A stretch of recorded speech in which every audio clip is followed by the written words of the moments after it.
After tens of thousands of years of human survival in Europe, the icy grip of the glacial period began to ease up. The hardy people of the Paleolithic survived the coldest millennia of the glacial maximum, hidden away in fertile refugium. But these people didn't just survive. They thrived, developing some of the most sophisticated technology ever made in stone. Eventually, the world would gradually warm, allowing these people to spread far and wide, founding a new culture. Originating over 17,000 years ago, the Magdalenians are known to us as one of the most enduring and creative cultures of the Stone Age. They created extremely complex tools in bone and stone, but more importantly, expressed their abstract ideas more vividly than anyone before. In this documentary, we will delve into the archaeological findings that paint this period as a time of cultural renaissance. So without further ado, let's learn about these resilient creators. The Magdalenian culture was first identified in 1875 at the site of La Madeleine in Dordogne, France. Two archaeologists who excavated the site called the period the Age of Reindeer, due to how abundant their remains were at the site.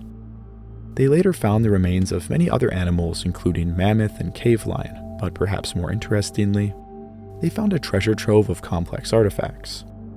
Exquisite artistic objects were found, such as engraved spear throwers, depictions of mammoths, and thousands of ornaments. The rich site was found to be a part of a continent-spanning culture of hunter-gatherers who used similar tools and artistic concepts.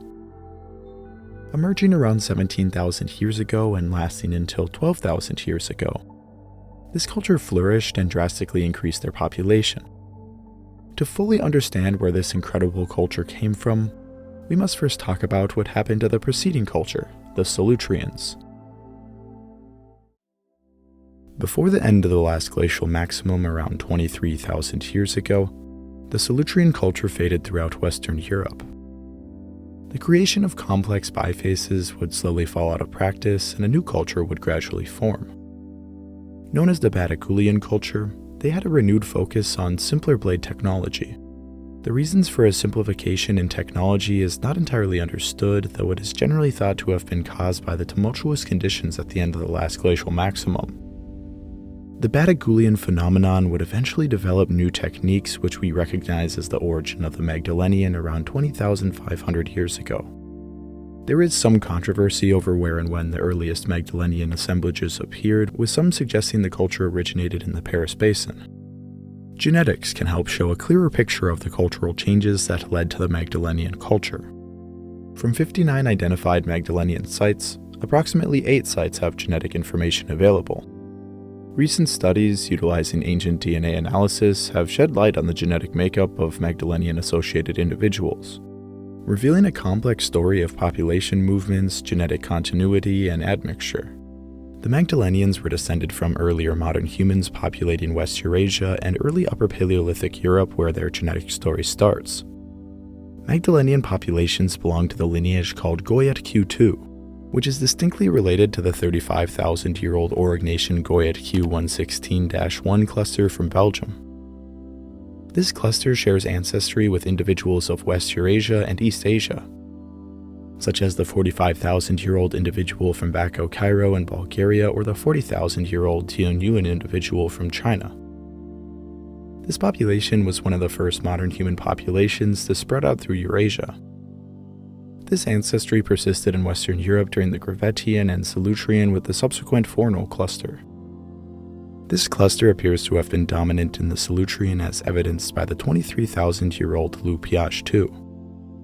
A large portion of Magdalenian ancestry can be traced to the Solutreans all the way to the Aurignacians, though this is only part of the story. Eastern Europe was mostly cut off from Western Europe genetically during the last glacial maximum, mainly due to the difficulty of traveling around the glacier-covered Alps. In Eastern Europe, there lived epigravettian populations. The previous Gravettian people of the Vestinice cluster lived in this region until the arrival of the Villabruna cluster. They appear to have been migrants from the Near East, as they show a strong genetic connection to this region. They largely replaced the descendants of the Gravettians throughout southern and eastern Europe. Around the end of the last glacial maximum, the Villabruna cluster was able to spread into western regions, helping to found the Magdalenian culture. The oldest genetically sequenced Magdalenian to date is the 19,000-year-old El Morón individual from northern Spain. The El Morón individual is genetically descended from the Solutrean faunal populations, however it has a 48% genetic affinity to the Villabruna cluster. This cluster moved north of the Pyrenees to western France and central Europe after the LGM, between 18,000 and 15,000 years ago. At the same time, the Villabruna ancestry spread on the other side of the Alps, making it to Central Europe and even Iberia. This resulted in two distinct genetic lineages inhabiting post-LGM Europe. These populations had clear differences in technology and even culture. Throughout the course of the Magdalenian culture, the Villabruna cluster would eventually largely replace much of the Goyet Q2 cluster, though both populations would give rise to later Mesolithic populations. In summary, the Magdalenian populations mostly belong to the Goyet cluster, which was a very old lineage throughout Western Europe dating all the way back to Ordonatian times. Though from the start of the culture, some ancestry from the Villabruna cluster was present, and by the end of the culture, this cluster dominated most Magdalenian populations. This is exactly why the Magdalenian is a techno-complex or culture rather than a genetic group. The genetics of Magdalenian populations changed vastly during this time, even though you could consider all of these groups Magdalenian. This diversity in genetics is apparent even in the physical appearance of these people. Across the Magdalenian world, a large variation in alleles related to skin and eye pigmentation was present. The populations living in southern and eastern Europe, which would be considered epigravettian, had high frequencies of the derived allele which is responsible for green or blue eyes. Populations living in the area of Ukraine or Russia had much lower proportions of these alleles, between 10 to 25%. This population also had a frequency of up to 90% of the SLC24A5 and between 29 to 61% for SLC45A2, both of which are derived alleles relating to lighter skin color. This differs from the Oberkassel and Villabruna clusters, where these alleles are almost completely absent at a little over 1% even after 14,000 years ago. The populations in Iberia and southern France with Goyet Q2 ancestry also exhibited darker skin and lighter eyes during this time. This combination of light eyes and dark skin would continue into the Mesolithic with the so-called Western hunter-gatherers. The alleles for lighter pigmentation did not dominate throughout Europe for a few thousand years when Anatolian farmers carrying both alleles dispersed in southeastern Europe starting around 9,000 years ago. We can learn more about the appearance of the Magdalenian people by studying their skeletal remains. An analysis of the long bones from 66 European Upper Paleolithic humans revealed that Magdalenian populations were significantly shorter than their Aurignacian and Gravettian predecessors. This decrease in height may have resulted from nutritional stress experienced by communities during the last glacial maximum.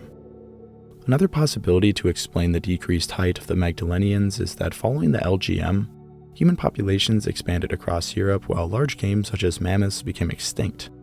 They may not have had the pressure to be large now that many megafaunal species were extinct or drastically declining in population. The number and size of archaeological sites also suggests an increased population density. And while earlier populations had a favorable relationship with available biomass, allowing protein intake to support their taller statures, the post-LGM populations face reduced protein consumption due to their higher population densities and lower biomass, leading to their diminished height. Overall, Magdalenian people vary genetically and phenotypically across their range. Their genetic diversity was much higher between populations than any modern genetically European groups. The environment of the Magdalenian gradually warmed after the apocalyptically cold conditions of the last glacial maximum. The last glacial maximum, lasting from around 27,000 to 19,000 years ago, was the coldest time during the last glacial period, often referred to as the last ice age.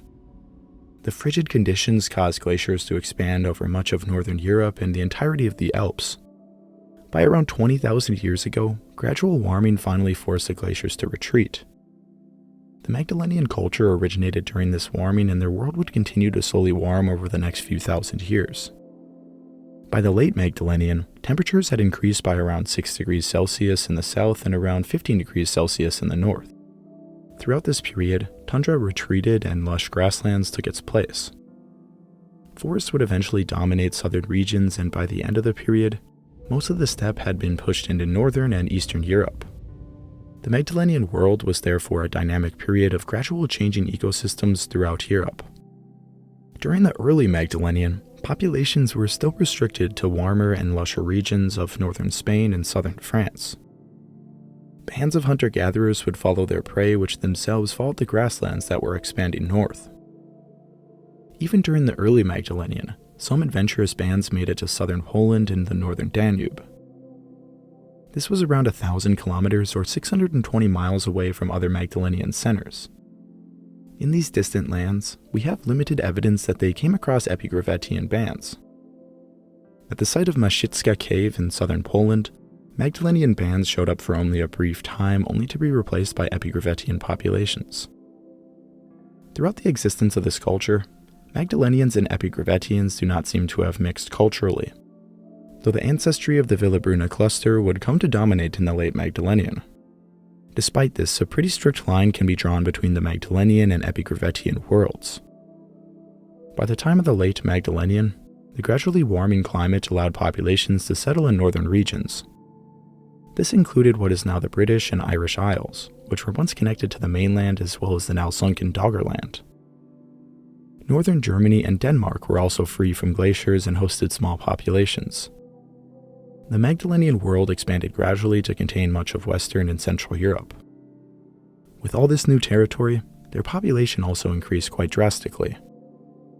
A 2019 paper found that the population of the late Magdalenian was around 6,600 people, with a minimum of 3,100 and a maximum of 10,900. Furthermore, it was found that the population density in northern areas was 0.83 persons per 100 square kilometers, while in southern areas, the population density was 1.91 persons per 100 square kilometers. This is quite an increase from prior periods. The Auric nations had populations estimated to be around 1,500 people, while the Gravettians numbered around 2,800. Throughout this range, their population density ranges from 0.1 to 0.5 persons per 100 square kilometers. The Solutreans had a bit denser populations in their key regions, but the subsequent Magdalenian populations were even more numerous in these areas. Their population growth is even more impressive when considering that the Inuit had a population density between 0.1 and 0.5, compared to their density of 0.83 to 1.91. Though the Inuit historically lived in a much more challenging climate where hardly any plants grew as opposed to late glacial Europe. The Magdalenians' higher density of 1.91 persons per 100 square kilometers is dwarfed by communities that had access to rich salmon runs such as the Chumash, who achieved the highest forager population density anywhere on Earth, of 8.3 persons per square kilometer, or 833 people per 100 square kilometers. Overall, the Magdalenians increased their population density a lot for an Upper Paleolithic culture living in a cold environment.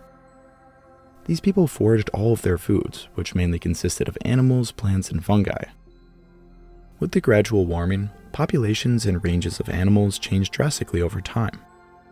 The grasslands were home to many massive herds of reindeer, horse, and saiga antelope. Smaller herds of mammoth, woolly rhinoceros, and muskox would have roamed alongside them. The expanding woodlands were home to roe deer, red deer, megaloceros, boar, and aurochs, among many others. Other important animals included ibex and chamois in the hills, brown bear, moose, and smaller animals such as badger, beaver, rabbit, and squirrel. Of course, we cannot forget about the predators that hunted these animals. Cave lions, wolves, lynx, and brown and steppe bear were the main predators of Magdalenian Europe. By this time, cave bears and cave hyena were already extinct in their territory, likely from competition with humans in the Auric nation and Gravettian. The Magdalenian world was still extremely dangerous, and their technology and skills were the only thing keeping them alive. Magdalenian technology developed in an entirely different way than the technology of the Solutreans.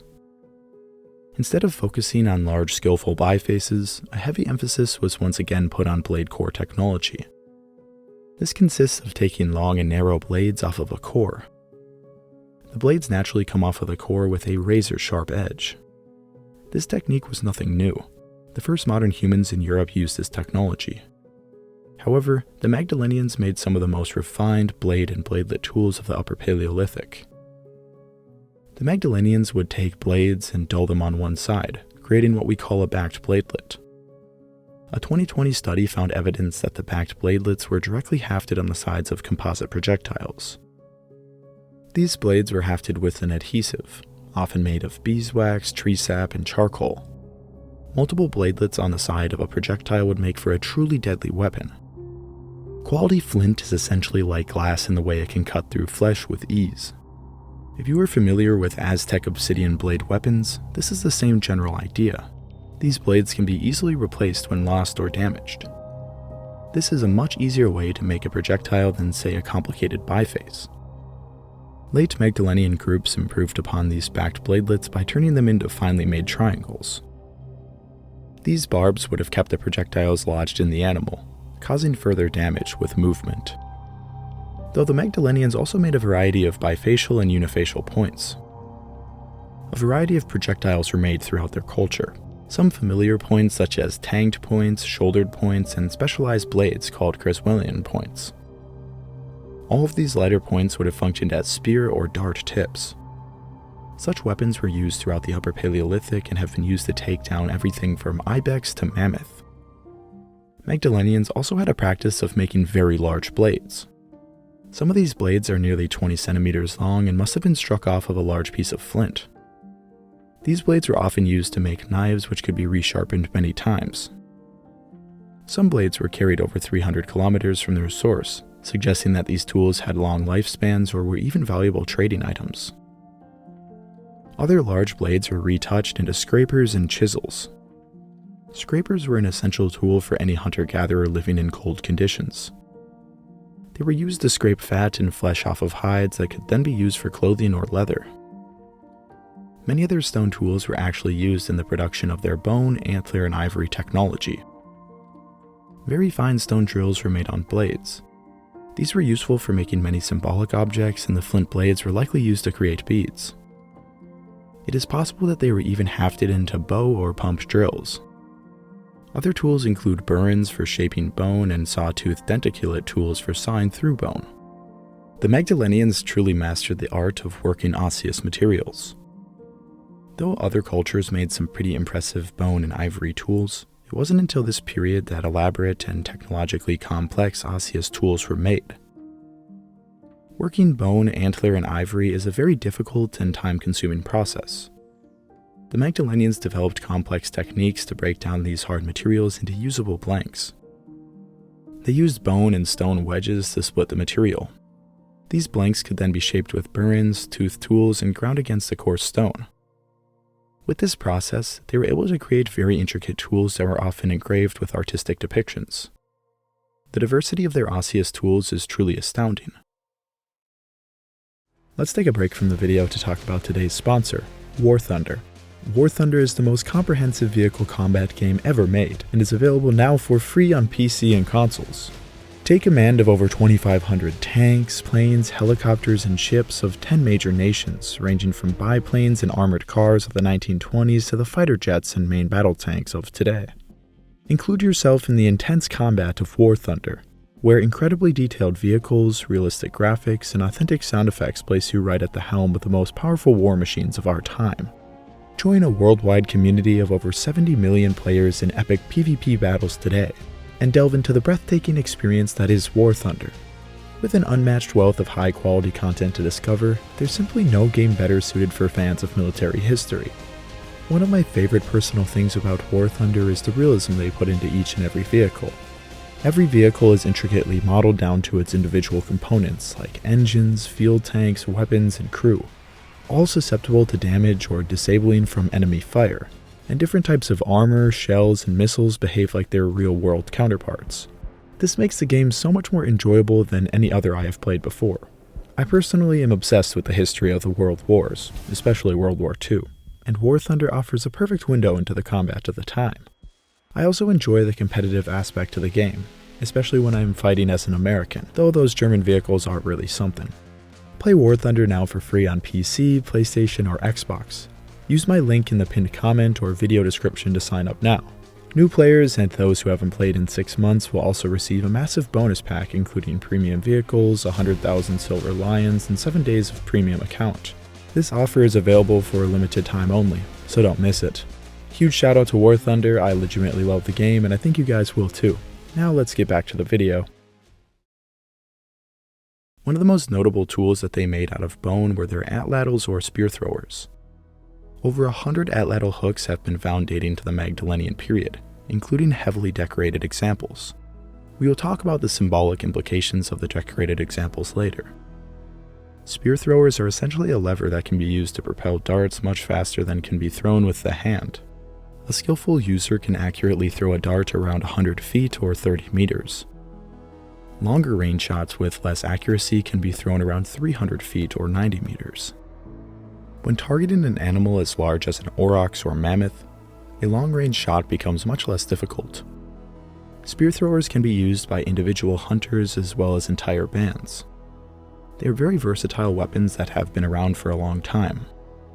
Spear throwers have probably been used in Europe since the Aurignacian period, though our earliest evidence of a bone hook came from the Solutrean period.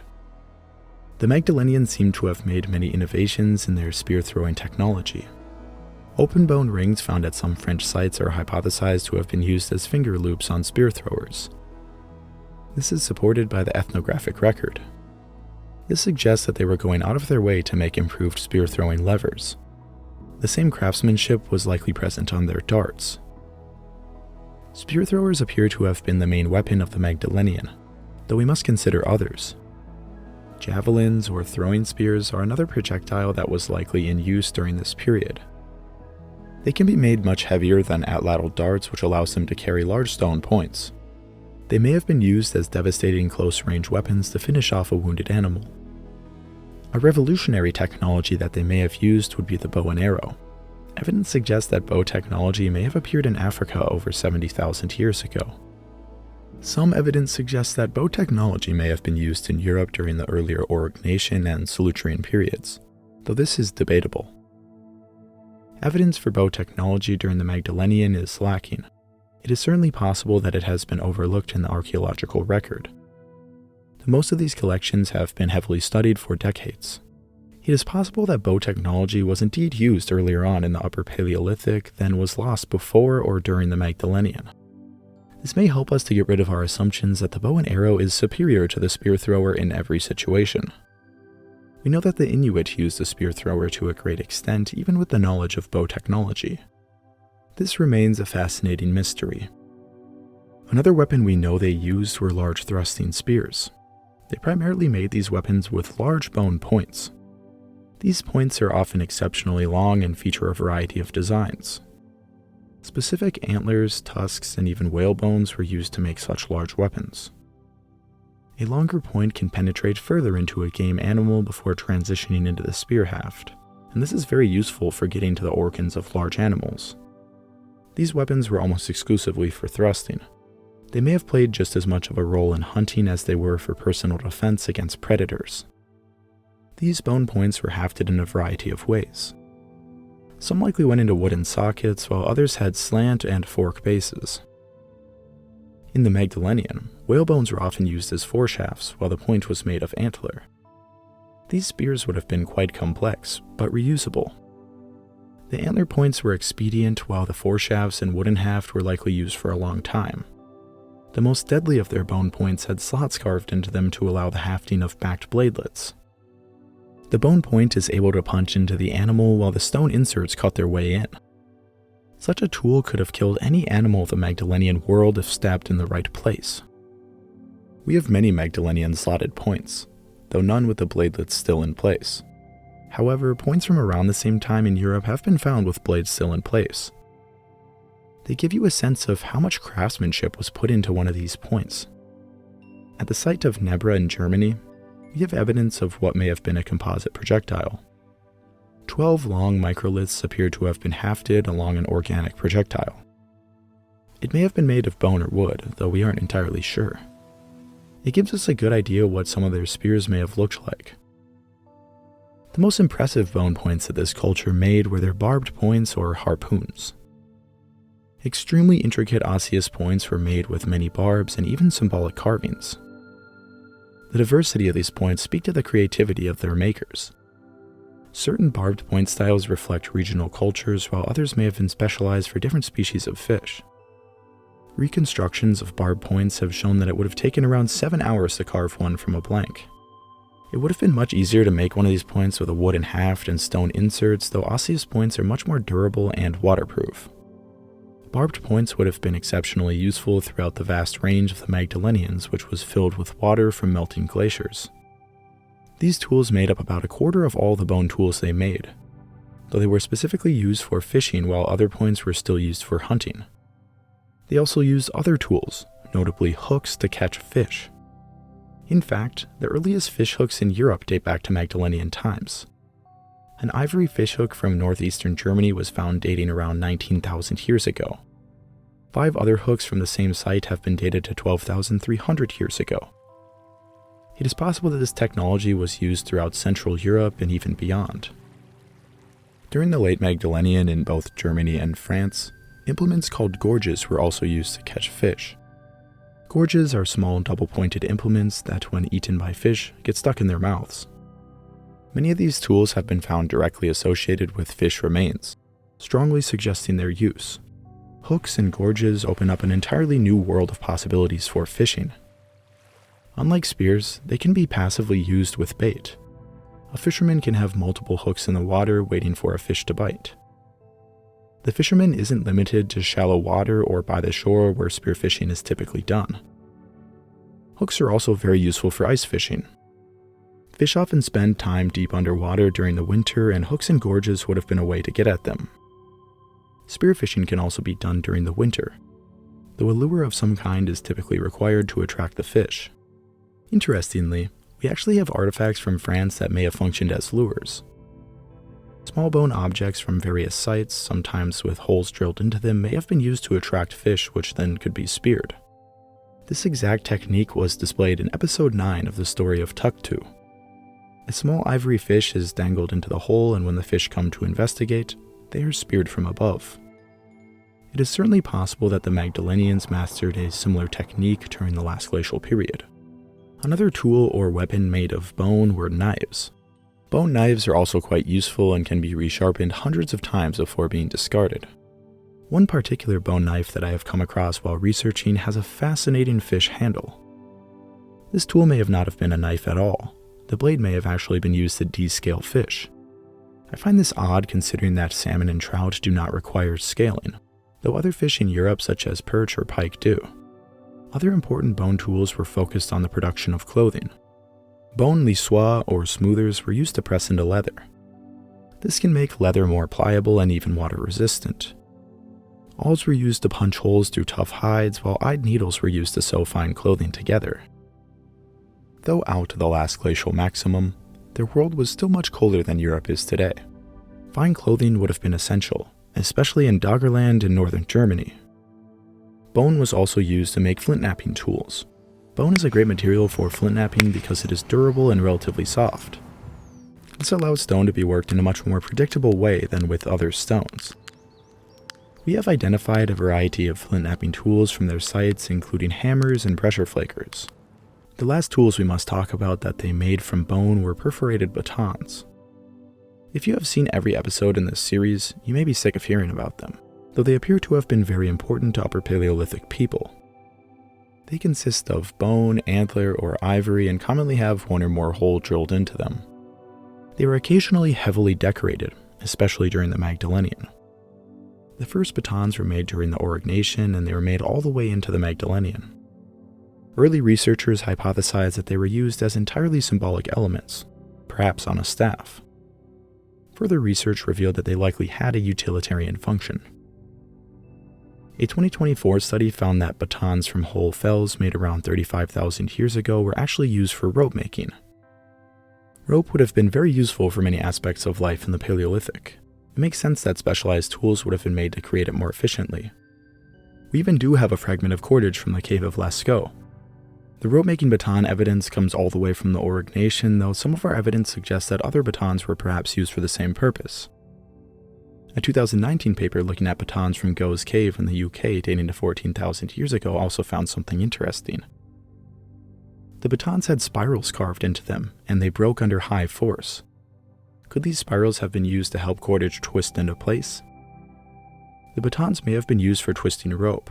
They could have also been used for habitation structures, harnesses for dogs, or sledge guides. Another idea supported by some evidence is that they were used as spear straighteners. To make a spear or dart, the wood chosen must be straightened, even if a relatively straight tree is used. To straighten, fire is used to make the wood malleable so it can be bent into place. Some cultures have used their teeth to straighten their spears, though this can lead to severe dental problems. The spear straightener is therefore a solution to a problem. Some Upper Paleolithic batons were associated with repeatedly inserting a wooden haft. Similar tools made by other cultures were directly used for straightening. Some evidence supports this hypothesis, though it is far from conclusive. Harping back to the earliest ideas around these objects, they may have indeed had a symbolic purpose along with their practical usage. Many during the Magdalenian were elaborately decorated and may have been important to a specific individual. Overall, it is clear that these objects were important both functionally and symbolically to Upper Paleolithic people as a whole. We know by 17,000 years ago, dogs were somewhat widespread among Magdalenian populations. The remains of 10 dogs have been found at sites across Western Europe. This is actually a lot considering how we only have the remains of a handful of Magdalenian people. Dogs were clearly domesticated at this point, as seen by their smaller, more gracile builds and shorter snouts. Some evidence suggests that wolves began the process of domestication over 30,000 years ago, though it remains unclear. Genetic and archaeological research has been unable to definitively narrow down the geographical origins of dogs, with some studies suggesting Eastern Europe and others far into East Asia. The domestication of wolves may have been a long process with many dead-end lineages. Wild wolf pups have probably been adopted since the Auric Nation or even earlier. Hunter-gatherer cultures are known to adopt various pets, including animals that may grow up to be dangerous. We have direct evidence of dog-like canids from Predmosty 30,000 years ago during the Gravettian culture. Though the Magdalenian appears to have been the first time that dogs became a part of daily life. The motivation to keep dogs as pets remains unclear. Dogs are extensively used by contemporary indigenous groups as hunting companions. It is astounding to watch some of these groups coordinate their hunts with their canids. Dogs would have also helped protect humans in many situations. They could have stayed guard at night and defended animals killed by human hunters. Dogs are also very useful for hunting dangerous animals even in the modern day. Mountain lion hunting is still often done in this way. The last use of dogs that we must mention is their role as a food source. Dogs have been eaten since their domestication during the Paleolithic. Some regard them as an everyday food source, while others eat them in desperate situations. It is likely that they were eaten for a variety of reasons during the Upper Paleolithic. We do, however, have evidence that they were loved and cared for. We will mention this when we talk about Magdalenian funerary activities. But before we mention death, we are going to talk about their way of life. Like other Upper Paleolithic people, the Magdalenians were nomadic hunter-gatherers. Though they were out of the last glacial maximum, their world was still frigid, and they had to stay fed to stay warm. Contemporary hunter-gatherers living in similarly cold environments are known to eat over 3 kilograms or 6.5 pounds of meat and fat each day, numbering around 5,500 calories. Considering they lived in a glacial world lacking plants during most of the year, animal products likely made up a majority of their diet. Products that could only be obtained with cunning strategy. Hunting would have been a daily task, with every member of the tribe contributing in some way. Adults would have directly hunted the animals, while other members such as the elderly and young would have helped cook and process them. The Magdalenians lived across a wide territory in which many animals were locally abundant. We know from their prey assemblages and even artwork that some bands preferred specific animals even if others were available. Prey was hunted year-round, though massive hunts took place during the fall and winter. During these times, endless herds of reindeer passed through the land. In the Paris Basin, the very high frequency of reindeer remains, the location, and the way the animals were processed suggests that mass kills of reindeer were occurring. At the open campsite of Verberie, dental remains indicate that these hunts occurred during the fall migration. Young adults and males were often targeted, likely for their antlers. These animals were processed at the kill site and their meat was brought elsewhere. it is hypothesized that their meat was being stored for the upcoming winter. This hunting strategy may have been developed to help survive the cold conditions of northern France. These people were near the frontier of the Magdalenian world, and winter would have been a brutal time. Interestingly, reindeer may have not been preferred by these people. Even at the campsite of Verberie, the hunters appear to have brought horses to the site to eat before the big hunt. Other nearby sites show that smaller reindeer hunts and horse hunts occurred throughout the year. In southern France, reindeer hunting appears to have been done at a smaller scale. Reindeer were brought back to the camp whole and heavily processed to extract meat and bone marrow. This suggests that smaller individual hunts were taking place in southern France. A variety of other animals were also common in southern sites, suggesting a more diverse diet. Animals such as horse, bison, saga antelope, and ibex. Unlike in northern France, where hunting sites were often small open-air camps, in southern France, the abundant caves were used as long-term shelters. These people were able to locally exploit their environment more intensively.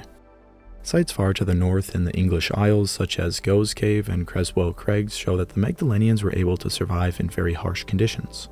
At the site of Creswell Crags, a cultural variant known as the Creswellian were able to etch out a life in what was one of the northernmost points in unglaciated Europe. The hunters at this site hunted horses, reindeer, and Arctic hare. Although saga antelope, aurochs, brown bear, lynx, Arctic fox, wolf, and mammoth were also preyed upon. Mammoths were very familiar to Magdalenian people. They lived across most of their range and were undeniably of great interest. They were often depicted in art, and their remains are found at many sites. We don't have direct evidence of mammoth hunting during the Magdalenian, though it likely took place. Mammoths were hunted on every continent they lived on, as displayed by direct evidence, and Magdalenians certainly had the capability to hunt them. Even if they didn't directly hunt them frequently, they certainly scavenged some of their remains. Predators were also on the mind of every Magdalenian. Cave lions, wolves, brown and steppe bears were likely a constant concern. There is no doubt that the Magdalenians had ways to deal with these animals, whether that was by avoiding or attacking them. These animals are smart and typically avoid humans, especially if they are in a group. The use of dogs in everyday life undoubtedly helped human hunters enormously to defend themselves, but also to prey on these animals. Wolves may have harassed hunting parties and fought for the remains of butchered animals, though they may have not posed much of a threat. Far more powerful cave lions may have been avoided at all cost. Conflict may have arisen when defending a kill site or over cave space. Unfortunately, we do not have much specific evidence of direct interactions with cave lions during this period, though it is certain that dangerous situations did occur at least occasionally. The heaviest cave lions could weigh up to 339 kilograms or 747 pounds. Such a physically dominant animal would be difficult to defend against even with dogs and stone-tipped weapons. We don't know how these animals were dealt with, though by looking at how recent cultures have interacted with African lions, a grim picture emerges. Bears would have been another threat to the lives of people, but also an opportunity. Brown and steppe bears were the most physically powerful predator of the Magdalenian. But they are often solitary and hibernate for long periods. These animals may have been targeted to eliminate them as competitors for food and cave space.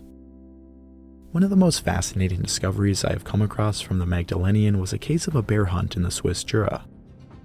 The cave of Bichon contains the skeletons of a brown bear, a man, and a dog. All three dated to around 14,000 years ago, and they appear to be contemporary to one another. The bear which lay near the two other had clear impact damage to a vertebrae in its neck. Such an impact could have only come from the front of a standing bear, not one that was hibernating. Paleontologist and cave bear specialist Philip Morel came to the conclusion that this bear was wounded out in front of the cave and retreated inside. A brave hunter and his companion followed. The ensuing clash was vicious, a battle between spear, tooth, and claw. By the time the adrenaline wore off and the blood left the veins, all three lay dead. One may have called himself the hunter. His companion may have even had a name, though they met the same bloody fate as their prey.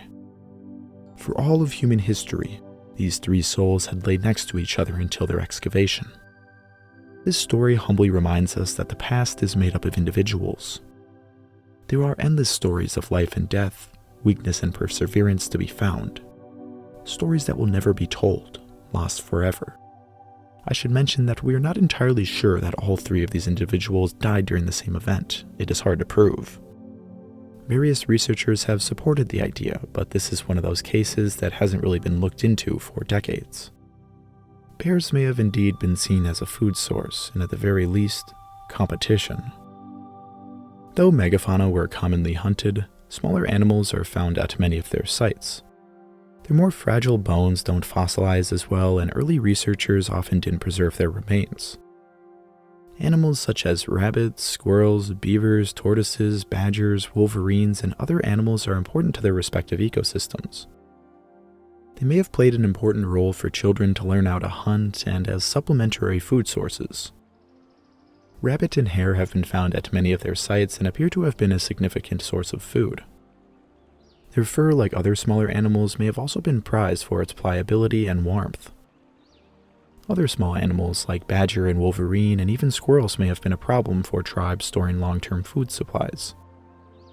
Though we don't often think of these animals when talking about the Upper Paleolithic, they would have been present in every ecosystem. Plants were another resource that must have been exploited, though it can be hard to find evidence in the archaeological record. A 2015 study on the calculus of a Magdalenian individual from El Morone Cave in northern Iberia revealed that this woman ate a diet rich in plants and fungi. Though the species is not exactly known, she consumed seeds, storage organs, and likely mushrooms. Her diet still largely consisted of animal products, though plants may have also been a staple in her diet and the diet of the wider Magdalenian world. Europe was still quite cold during this period, and plants would have only been available at certain times of the year. They are still likely vastly underrepresented in the diet of these people. Another extremely important food source that these people ate were aquatic resources. As we mentioned earlier, the Magdalenians appear to have been the pioneers of certain fishing techniques. They are the first known European culture to create hooks, gorges, and complex barbed points. With these tools, they were able to consistently catch large fish. Fish bones are common in sites throughout their range. Evidence suggests that groups living along the coast took advantage of spring spawning events. Both El Morone Cave in northern Spain and Goes Cave in southern England have found evidence of salmon remains. Atlantic salmon used to run up every major Western European river until industrialized times. Unlike Pacific salmon, Atlantic salmon often survive spawning and make their way back to the ocean. Magdalenian spearfishers on any major river throughout the Atlantic coast would have been able to capture a vast amount of salmon. An adult salmon weighing around 10 pounds can have as much as 10,000 calories of edible meat. The capture of dozens of these beautiful fish could have sustained a tribe for months. Drying or smoking these fish could have been instrumental for survival during long, hard winters. Evidence also suggests that other species of fish were caught inland. At Hohlfels in southern Germany, the remains of European perch and northern pike have been found. These fish could have been caught with baited hooks or speared during any time of the year. Many other aquatic resources were exploited during the Magdalenian. Various species of shellfish were consumed, including mollusks, mussels, and oysters. These food sources generally require low effort to obtain and provide excellent sources of protein, vitamins, and omega-3 fats. Other food sources less visible in the archaeological record include species of plants and invertebrates. Perhaps the most surprising animal remains found at coastal sites are marine mammals. They appear in Magdalenian layers much more so in any other period of the Upper Paleolithic. In Western Europe, seals, dolphins, and whales have been found at their sites. Seals in particular have been found at 8 coastal sites, with the remains of 7 of them displaying butchering marks. At Nerja Cave in Spain on the Mediterranean coast, monk seal remains suggest that they were being hunted with spear or club and brought back to the cave. Here they were butchered for their meat, blubber, and skin. One seal with all of its blubber would have provided around twice the calories of an average adult deer. Several dolphin remains have also been found at Nerja Cave. These remains were likely scavenged, as we know whales were frequently scavenged during the Magdalenian. Imagine what it would have been like to come across the beached up carcass of a whale during this period. Seeing a beast far larger than a mammoth must have shocked these people. Perhaps their carcasses were heavily exploited for weeks on end. A whale would have provided near endless calories if it could be preserved. Overall, their diets varied considerably across their range. Unlike stereotypical ideas about so-called cavemen, many of these people had more diverse diets than modern people, with many plants, animals, fish, invertebrates, and fungi. Such an extensive exploitation of their environment is what is largely responsible for their relatively high population density.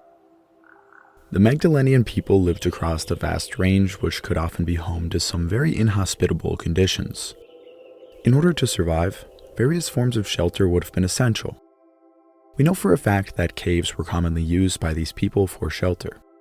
Thousands upon thousands of artifacts associated with daily life have been found in their caves. They offered protection from the elements and from predators. Caves were used more or less year-round, though open-air sites were also common. The Magdalenian period was warmer than prior periods and thus allowed for more campsites to be made outdoors.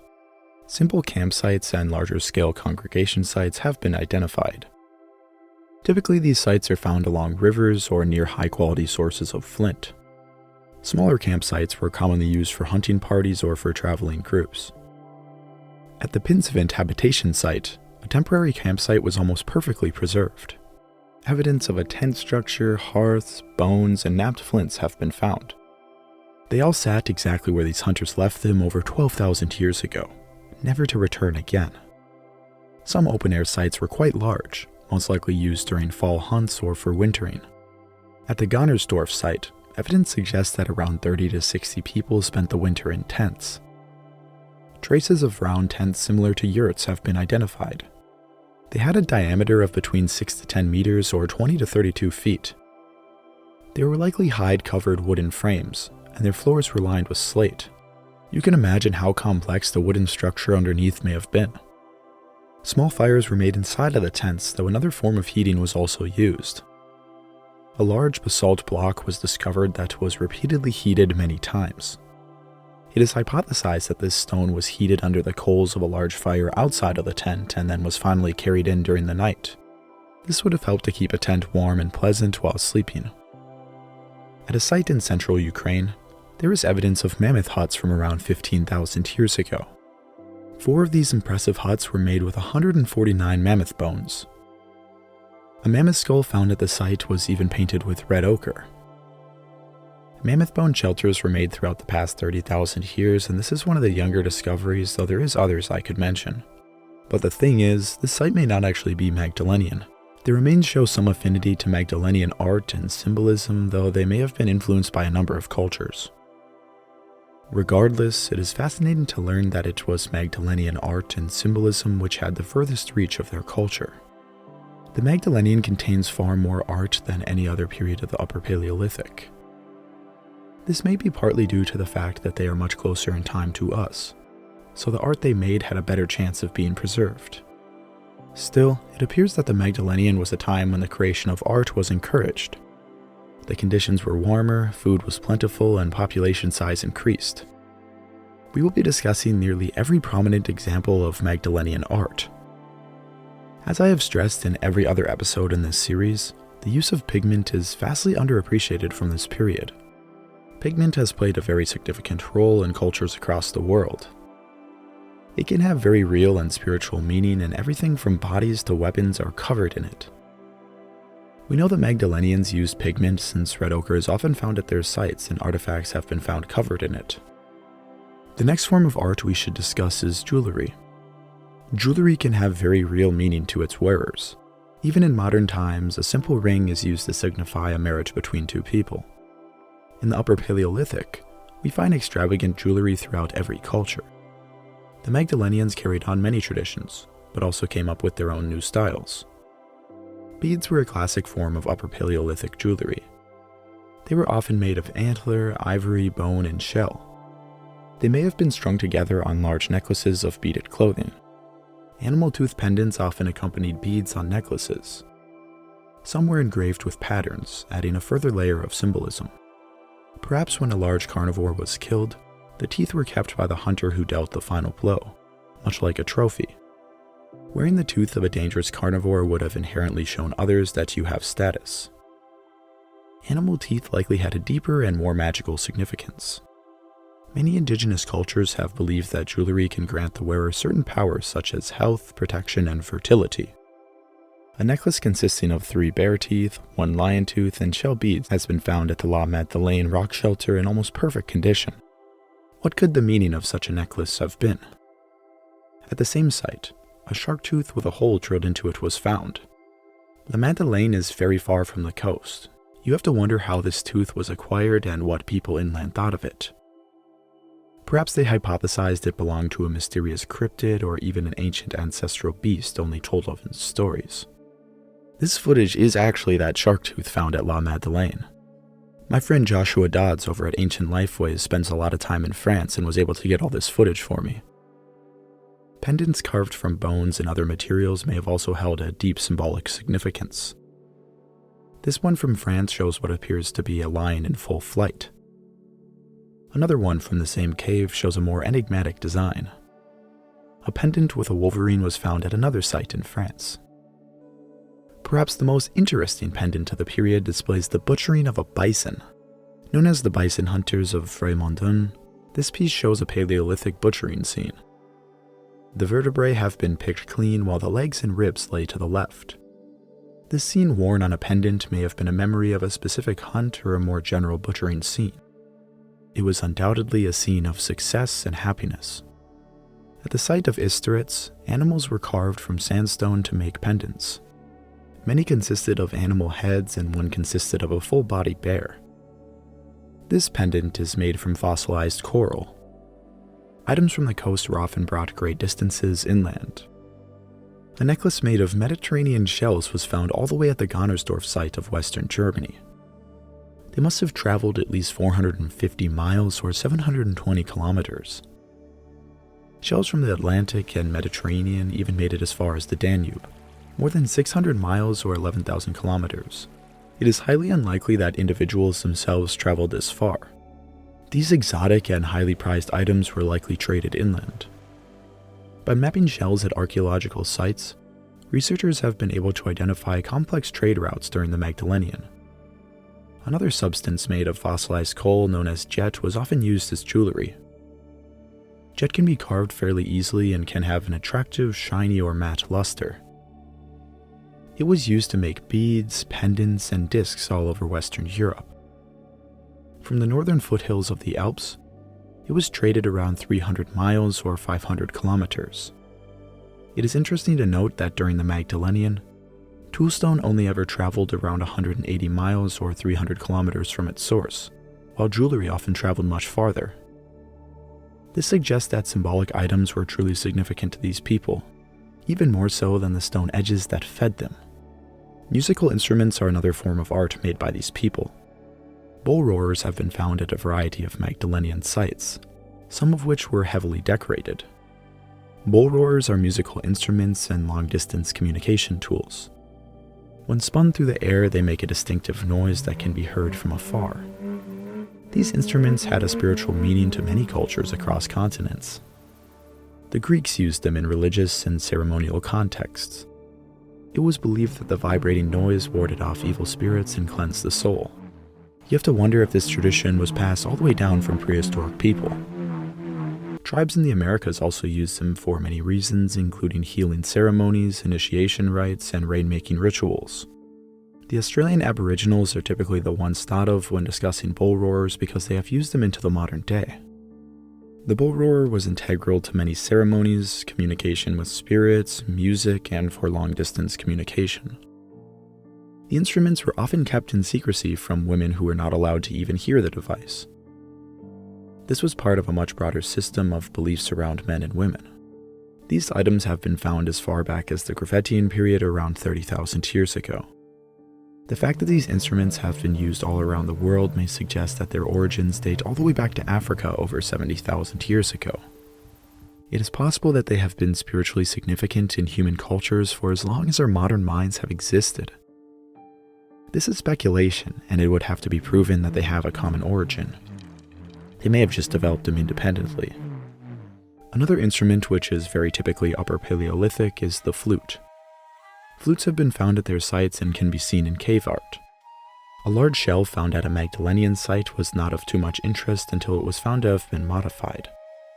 Parts of the shell were removed and a hole was drilled into it. A musicologist was able to determine that the shell could play a number of notes up to around 100 decibels. This may have been used for long-distance communication or for playing music. Flutes and other wind instruments were likely primarily used for ritual activities, though they may have also been used for leisure. The last instrument they likely used were drums. Drums are often made of perishable materials and don't tend to preserve in the archaeological record. Some objects have been found which may have been drumsticks, though it is hard to tell. They may have been used in healing ceremonies, communally, or for some other reason we don't fully understand. The Magdalenian symbolic mind was far from limited to their instruments. Tools were often heavily decorated. 52 engraved spear throwers have been found at 17 different sites across Europe. They often sculpted them into designs of animals, some with incredible realism. One elegant example consists of a fawn looking at a bird on its rear end. The beak of the bird makes up the hook of the spear thrower. The handle of the spear thrower was quite long and had holes drilled into it. 4 cases of a fawn and a bird have been found in the Pyrenean foothills. This may have had a symbolic meaning behind it, perhaps relating to a popular myth. 2 famous examples come from the La Madeleine rock shelter. One consists of an excellent carved bison licking its back. Anatomy and portrayal of perspective is really quite impressive. Another beautifully carved spear thrower consists of a hyena which appears to be sneaking up on its prey. This is interesting considering that the hunter using this tool would have been doing the same thing. A spear thrower from Mas Tazil has an ibex which appears to be giving birth. Another one had 3 horse heads, one of which appears to have been skinned. Excuse my French, but one found from Les Trois Fers has 2 ibex clashing heads. Another example consists of a powerful mammoth, and others have horse, aurochs, and fish. These carved spear throwers may have had a powerful symbolic meaning. They may have been used by powerful individuals or great hunters. Many other objects were engraved with animal carvings. The fish knife mentioned earlier is a fascinating example. Perforated batons were also engraved. Some had multiple holes along with animal engravings. On a darker note, cups were made from human skulls. Facial regions were removed and the edges were shaped to produce cups. Skull cups have been made throughout the world, though these seem to be the earliest examples. Portable art, notably figurines, first appeared in the Aurignacian and continued on in the Gravettian. Though the Solutreans hardly made any portable art, the Magdalenians would bring the tradition back. Various engraved bone and stone plaques were made along with more complex 3-dimensional carvings. La Madeleine rock shelter has an impressive array of portable art. Some of the best carved spear throwers were found here along with other carvings. Many reindeer, horse, and even fish were engraved into pieces of bone. A mammoth engraved on a plate of ivory is one of the most aesthetically pleasing I have seen from the Paleolithic. It is truly impressive how they were able to depict animals that they saw with their own eyes. Their artistic style almost seems like something you would see in a comic book or illustration. Another fascinating example depicts a scene with 2 horse heads, a snake, and a man with a spear or spear thrower. This is one of the only examples I have found of an individual with a weapon in the Upper Paleolithic. What is being depicted here is hard to imagine. Another bizarre piece depicts 2 human-like beings in a prone swimming stance. The other side contains a bison trailing another. Researchers have hypothesized that this scene depicts sexual pursuit. Both the bison and human on the left are after females which only have their backsides present. This interpretation may have some merit, though it is far from conclusive. What do you think is being depicted here? Other strange anthropomorphic images have been found at the site, some consisting of quite accurate human profiles. Another sexual image from the site shows a head of a bear facing a phallic form. It is hard to discern what this phallic form may represent, or to understand what it is actually depicting. Perhaps it represents some divine creation story, or even a simple metaphor. We will never know. Fish depictions are found carved into bone, and many barbed points are found at the site, which has a river running next to it. There are many more depictions from this site to cover, but we need to move on. At the cave of Epsilugs, a three-dimensional sculpture of a horse was carved from ivory. The horse was excellently carved with great anatomical detail. Looking closely, you can see hundreds of small marks depicting fur as well as facial details. Such an object may have simply been a child's toy, or it could have even been used to plan hunts or tell stories. It's anyone's guess. Another fascinating ivory figurine consists of male and female reindeer which appear to be swimming. The Inuit had a hunting strategy of waiting for reindeer to cross bodies of water and then hunted them in their kayaks. They of course become much less mobile and easy to kill. This carving suggests that a similar hunting strategy may have been employed by these people. Regardless, it is still an amazing realistic depiction of animals they saw on a day-to-day basis. In Cantabria, a trend of making deer engravings on the shoulder blades of deer became common. Simplistic deer were engraved with the use of parallel lines. Reindeer was the primary source of food for these people, and these engraved shoulder blades suggest that they were treating their remains ritualistically. At the cave of Vache in France, many forms of portable art have been found. Reindeer and ibex are commonly depicted, though so are some rarer animals such as wolves. One engraved bone depicts two wolves facing each other, perhaps fighting over food. Another bone with a number of wolves shows one wolf looking towards the viewer. Many other depictions are found at the cave, and some appear to depict gatherings of people. This perforated baton, known as the aurochs hunt, depicted three hunters pursuing an aurochs. The hunters appear to have spears, though it is hard to tell. The head of an aurochs also lies right behind them. Such a blatant hunting scene is incredibly rare for this period. Though another piece, named The Initiation, is even more fascinating. 6 simplistic images of people are depicted next to a bear, which is behind a horse, fish, and a bison. The way humans are drawn during this period will forever fascinate me. They almost look like birds more than they do people. It is possible that they do represent hybrid creatures. The piece is named Initiation, though clearly it is too enigmatic to make any conclusions about what this bone might represent. The cave of Vache contains many other pieces of portable art, but once again we must move on. One interesting piece of art with many people was found at Château de Zézy. This piece consists of 8 to 10 people all holding spears over their shoulder. They appear to be walking somewhere, perhaps toward an animal. It is difficult to say much more, but this piece is fascinating. Another excellent engraving from France features a large running reindeer on a schist. They almost perfectly capture the anatomy of a reindeer in a naturalistic manner. This is leagues above most engravings from prior periods. A fascinating engraving on a schist from the cave of Aurignac, likely from the Magdalenian period, shows a bear hunting scene. This is one of the only direct hunting scenes ever found from the Upper Paleolithic. Though it is simplistic, it shows 2 people who appear to be hunting a large bear. The bear is standing and lunging towards one attacker as another one comes from behind. Imagine the bravery involved with standing up to a fully grown bear, only armed with stone-tipped weapons at best. I think it is apparent why these artists felt the need to engrave such an image.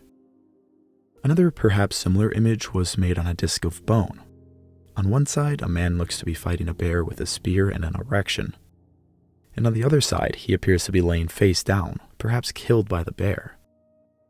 Unfortunately, the disc is in fragments, so we're unsure what is actually going on, though even what we are left with is fascinating. At this cave, there are many more fascinating examples of art. What looks to be a horse head appears to have been completely defleshed. 2 other pieces of art from the cave show the same concept. A small figurine of a woman carved from a horse tooth, and many other figurines were made.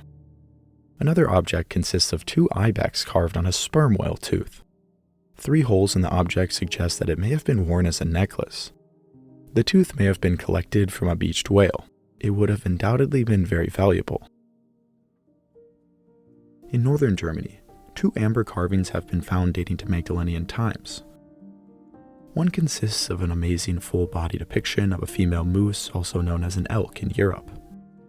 Another consists of a disc with a hole in it, which was the eye of some prey animal. Both of these works retain the beauty of amber, though they must have been even more stunning when they were new. At the site of Gonnersdorf, also in Germany, an engraving of a mammoth is depicted with excellent detail. The mammoth is shown facing away at an angle. The ability of this artist to depict perspective in stone is truly impressive. Another engraving at this site consisted of naturalistic birds and even a seal. This site is in the middle of Germany, mind you. The site of Gonnersdorf is more famously known for its abundant carvings and depictions of Venuses. Dozens of stylized Venus figurines and engravings have been found. They often consist of a stick, sometimes with breasts, and always the hips, butt, and legs.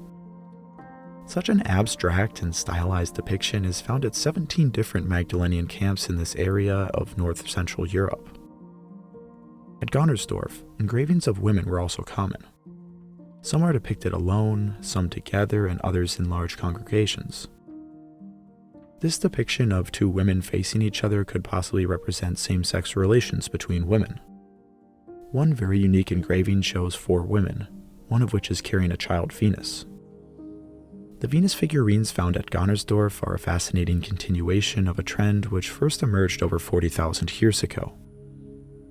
The last form of portable art we should briefly mention are phallus and vulva depictions. Phallus-shaped objects are found around the Magdalenian world.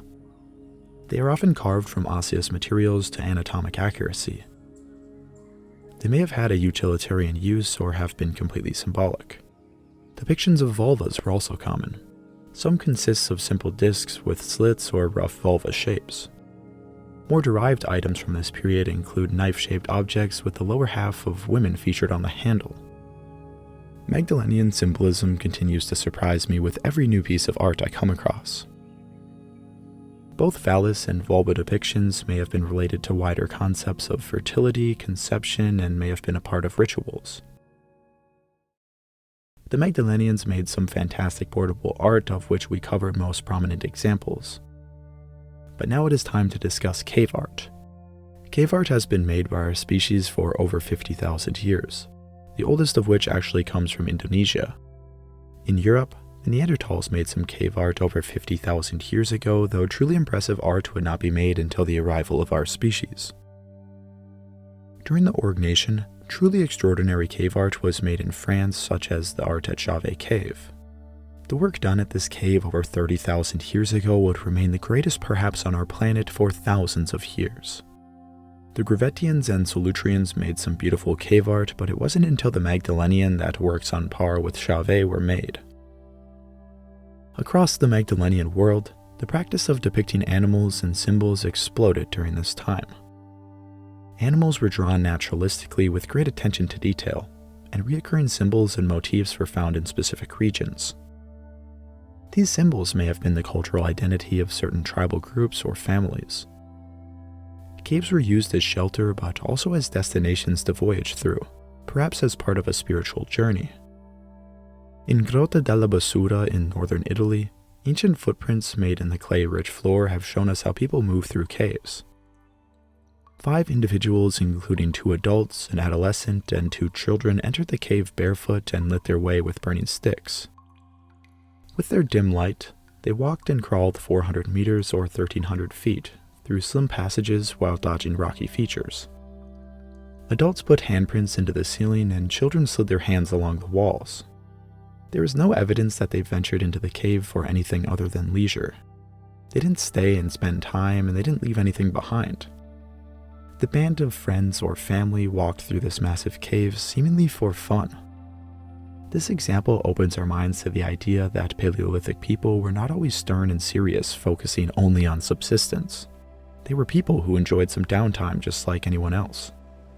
Caves appear to have been ventured in casually, though other caves may have held a more significant or even spiritual meaning. Some caves were heavily decorated, taking many hours of careful painting and even scaffolding to complete. The most famous cave art site to the Magdalenian is undoubtedly Lascaux. Just a few months after Paris fell to the Nazis in 1940, an 18-year-old Marcel Ravida and his dog in Dordogne discovered something interesting on a walk. A tree recently blown over by a storm revealed a deep cavern, a cavern which had not seen light in over 10,000 years. He later returned with 3 friends to explore the entrance, which was thought to be a secret passage to the Lascaux Manor. Instead, they discovered a massive cave absolutely covered in depictions of animals. The cave was eventually opened to the public after the war, and hundreds visited it every day, which ended up causing some damage to the paintings. It is strange to see photographs of many people in the halls of what may have been sacred to Upper Paleolithic people. The cave was eventually closed to the public, though subsequent research has revealed just how impressive the cave would come to be known. As we did with Chauvet in the Aurignacian documentary, let us first enjoy these works without interpretation.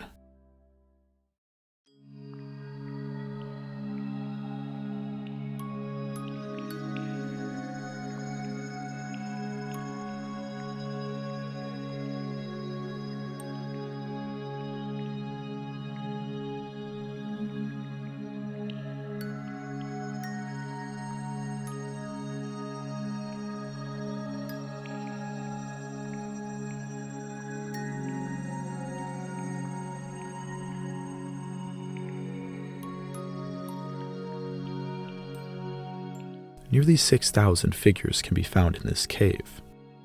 These included depictions of animals, humans, and abstract symbols. The works at Lascaux were made with a variety of pigments, often with multiple in each painting. The site is one of the greatest examples of polychrome painting in prehistoric times. Pigments were made from a variety of substances to make yellow, red, and black. Many paintings were outlined with black and filled in with color. Preserved on the cave floor right where they were left were hundreds of tools for painting. 130 stone oil lamps were used to light the cave, while many paint kits were used to mix crushed pigment with fat and bone to produce paint. Paint was sprayed on with bone pipes, and some was painted on with brushes. The development of such sophisticated techniques is interesting, considering this is one of the earliest examples of Magdalenian cave art. It even overlaps with the end of the Batagulian. The first and perhaps most impressive gallery in the cave is the Hall of Bowls. Here we see 2 massive bowls facing each other, the larger of which is 5 meters or 16 feet long. Both of the bowls are anatomically accurate, and clever shading is used to show perspective. The bowls are the natural color of the cave, even though aurochs are generally thought to have been dark in color. Between the 2 bowls are 3 megaloceros or deer with impressive antlers. Half a dozen horses run below the aurochs, all colored in black and brown. They have small heads, small legs, and large plump bellies. To the left is the mysterious unicorn of Lascaux. This animal does not appear to closely match with any known from the period. It has a white body, strange spots, and 1 or 2 horns depending how you look at it. Researchers have proposed that the animal may have been a creature that the artist imagined, or perhaps it was a hybrid between 2 known animals. It is very unlikely that it is from some undiscovered animal, since we have so many physical remains from this period. Some have proposed it could represent an elasmotherium with its large single horn, though the shape of the body looks much more like a horse or a deer. It has even been proposed that it is a depiction of a costume worn by hunters to get closer to prey. Could the 2 so-called horns actually represent the spears of concealed hunters? We may never know.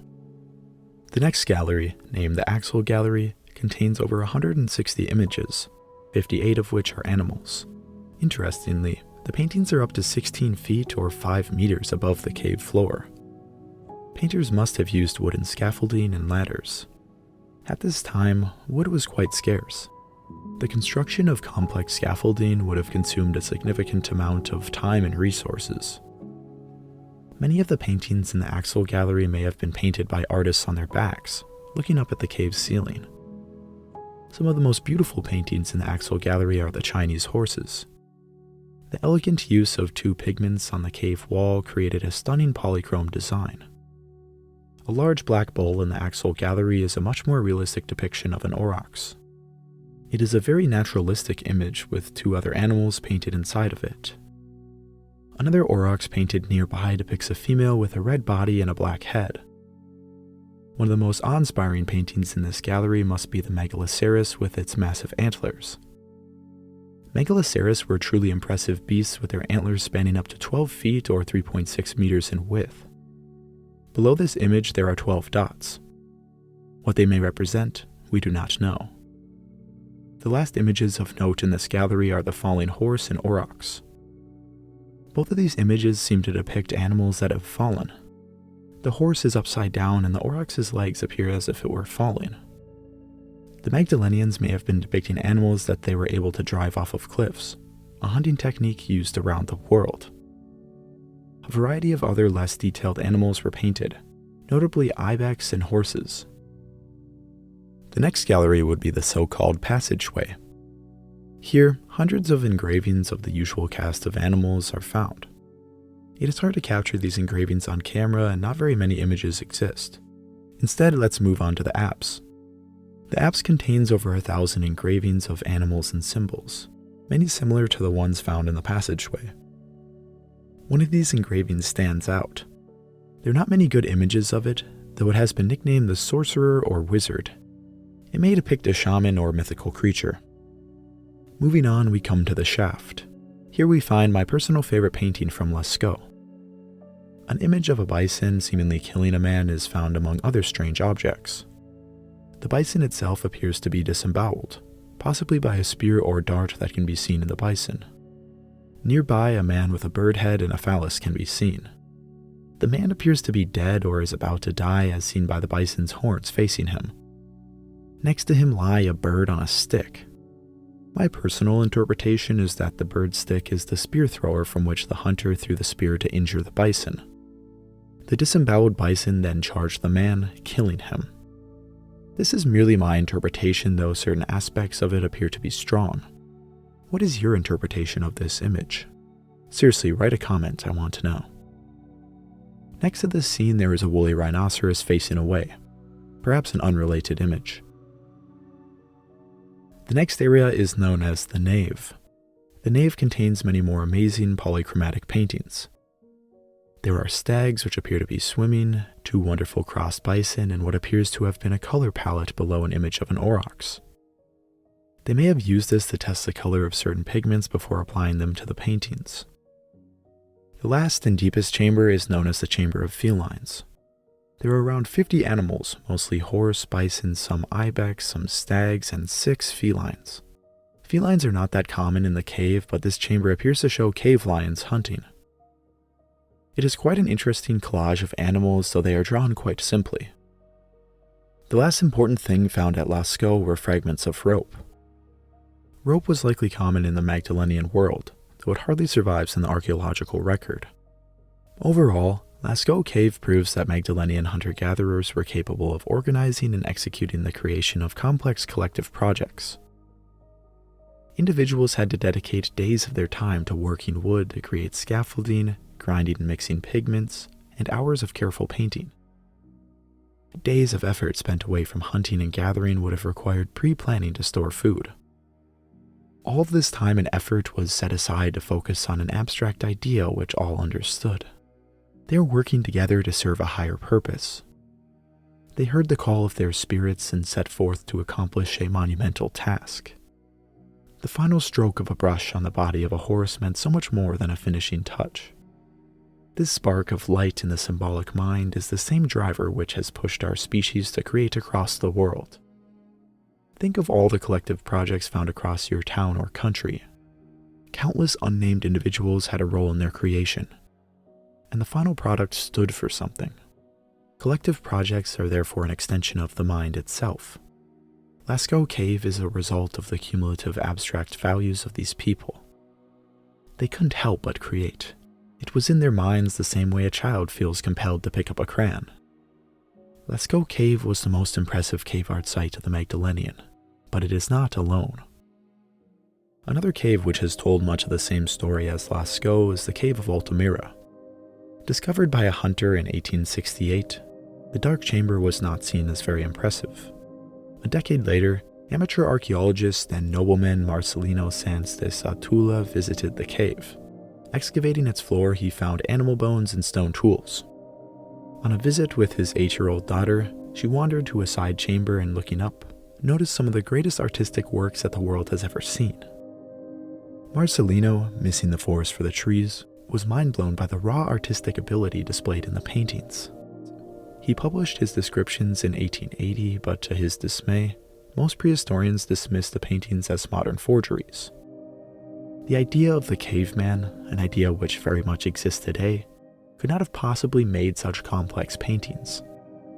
It would take around 20 years for the world to realize that prehistoric people were capable of the highest degree of creative ability. Located in northern Spain, the Cave of Altamira is quite large at 970 feet or 296 meters long. The oldest art in the cave dates back to 36,000 years ago, though most of the art was made during the lower Magdalenian between 16,500 and 14,000 years ago. Sometime around 13,000 years ago, a rockfall sealed the cave's entrance, never to be seen again by the glacial world. The painting sat undisturbed until the 19th century. Once again, we should briefly enjoy the paintings of this cave without commentary.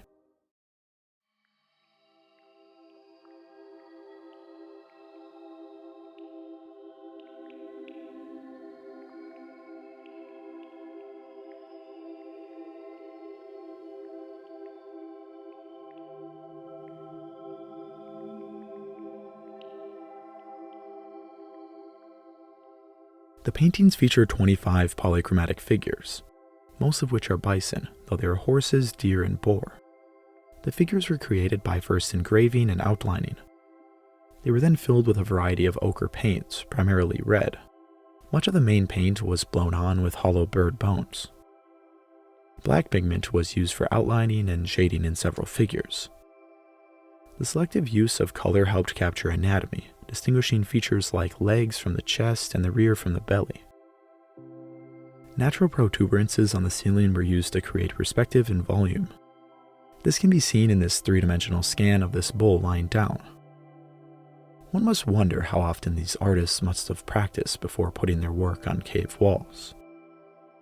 I am absolutely fascinated by the style of art in this cave. Pablo Picasso himself visited the cave on multiple occasions. He was said to have emerged from the cave shaking his head. When he was questioned about his reaction to the art, Picasso said, "In 15,000 years we have invented nothing." He also said, "After Altamira, all is decadence." One of my favorite bands, Steely Dan, made a song called The Caves of Altamira, in which the lyrics describe a similar reaction to Picasso. Even many thousands of years ago, the concept of art was apparent and expressed in a pure and basal form. This understanding is likely why Picasso found the art so astounding. It wasn't necessarily the style or the skill. It was the idea of art being expressed in its purest form. These artists would gain no fortune or fame. Rather, they were expressing something meaningful. The paintings are so amazing here that I decided to make a shirt based off them. I literally just wanted a shirt for myself with a bison on it, though it would be nice if some of you guys purchased it as well. Northo2.com. Altamira and Lascaux are the two jewels of Magdalenian cave art, though there are many more examples. For the sake of time, I will be covering them in less detail, though I will discuss as much art as possible. At Tito Bustillo Cave of northern Spain, many beautiful polychrome paintings were made. Unfortunately, it is a lesser-known cave, so I cannot find that many images, though many animals were painted with great skill. They are naturalistic and use multiple colors to show depth and pattern on the animals. The art is overall quite reminiscent of the Cave of Altamira. At Villers Cave, located in western France, a variety of simplistic animals can be found painted in black. The most notable painting is an aggressive bison which is being confronted by a human figure. The painting has not been preserved very well, but appears to have been a hunting scene or maybe a wounded man scene. Either way, this depiction is fascinating. At the Fond de Gaume Cave in south-central France, a variety of paintings were made. A herd of bison was drawn in great detail. I was just in Yellowstone looking at a herd of bison, and these images capture that perfectly. These animals look so much bigger when seen in the wild minding their own business. I got to see a lone male cross a river with ease. I can see why these people decided to make paintings of these animals. This cave also contains a glorious image of a reindeer with interesting stylized antlers. A variety of other animals were painted and engraved in great detail. One of the animals is described as a wolf or canid, possibly a dog. This image may date to the Solutrean, however. Rouffignac Cave, located in France, contains over 250 paintings and engravings. Around 160 of them are mammoths, thus the cave has been nicknamed the Cave of 100 Mammoths. Many of these mammoths were painted on the ceiling. Evidence of scaffolding explains how they were made. The paintings could have easily been made on the walls, so they went out of their way to paint them on the ceiling, a much more difficult task. It was likely important to their symbolic understanding to paint them in this way. The mammoths are depicted in a number of ways, such as facing each other or among other animals. One frieze contains multiple mammoths which appear to be huddled together. It makes you imagine what a group of mammoths would have looked like on a cold winter's day. Mountains of flesh huddled together, socializing with one another. Other depictions in the cave contain woolly rhinoceros in great detail. They are drawn plump with small legs and huge horns. Woolly rhinoceros are underrepresented in our understanding of the Paleolithic, in my opinion. Le Combarel is another cave full of many animal engravings. The typical array of animals are found among many more enigmatic designs. Some consist of symbols and others may represent humans. Two of the images may depict pregnant women. One may be giving birth, though it is hard to tell. At the rock shelter of Cap Blanc, we find the most impressive examples of Magdalenian relief sculpture. Around a dozen horses and a few bison were carved into the cave wall. It is sort of difficult to see the sculptures on images, though it is apparent that these artists were proficient at relief carving. This cave also contained a number of symbolic objects, including this animal figure that was knapped from flint. At Roc-à-Sorcier, more incredible relief sculptures can be found. The cave is famous for its large frieze of ibex that sits on the outside wall of the cave. Magdalenian groups passing by must have been happy to see such an elegant reminder of their own culture after long voyages of wilderness. Inside the cave, many more engravings and relief sculptures can be found. Very realistic animal sculptures display the true skill of these artists. Elegant horses, chamois, and bison fill the limestone walls. A number of fillets were made, likely cave lions. This cave lion engraving is a powerful individual standing alone. Other fascinating animals were engraved, such as a large bison on the ceiling and a horse looking over its shoulder. Relief engravings of 3 women or Venuses were also carved. They are life-sized images of women and prominently feature breasts, hips, and vulva. One of them even uses a pre-existing hole which the sculpture was made around. These sculptures are very unique for the Upper Paleolithic.